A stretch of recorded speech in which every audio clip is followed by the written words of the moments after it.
గమనించాలి. మన ముందున్న కష్టాలు, బాధలు, రోగాలు, సమస్యలు, ఇబ్బందులు పోవాలి అని కోరుకోవడం కన్నా దేవుని సహాయం చేత కష్టాలను జయించాలి. దేవుని సహాయం చేత నా ముందున్న రోగాన్ని జయించాలి. దేవుని సహాయం చేత నా ముందున్న సమస్యలను జయించాలి. దేవుని సహాయం చేత నా ముందున్న బాధలను జయించాలి అని కోరుకోవడం మేలండి. అంతే కదా.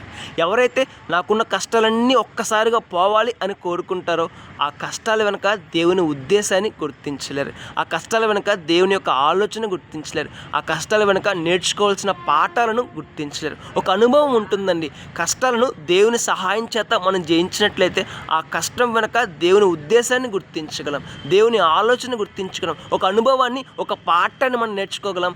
తర్వాత మరొక సమస్య, తమకు మరొక బాధ, మరొక ఇబ్బందులు వచ్చినప్పుడు మనం ధైర్యంగా ముందుకు కొనసాగలం. ఇప్పుడు దేవుని సహాయం చేత కష్టాలను జయిస్తే. అలా కాకుండా కష్టాలు, బాధలు, ఇబ్బందులు అన్నీ ఒక్కసారిగా పోవాలి అని కోరుకోవడం ద్వారా చాలా నష్టపోతామండి.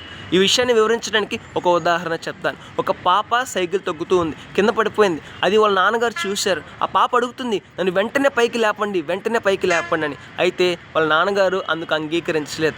నీకు నువ్వుగా పైకి లేవమని చెప్పారు. ఆయన సహాయం చేయకపోగా ఆ పాపనే ఆయన ప్రోత్సహించారు. ఎప్పుడైతే ఆ పాప ఒక్కసారిగా నిదానంగా సైకిల్ నుంచి పైకి లేచిందో అప్పుడు అర్థం చేసుకుంది, మా నాన్నగారు సహాయం చేయకపోవడానికి కారణం నాకు నేనుగా లేయాలి, ఒక పాఠాన్ని నేర్చుకోవాలి అని.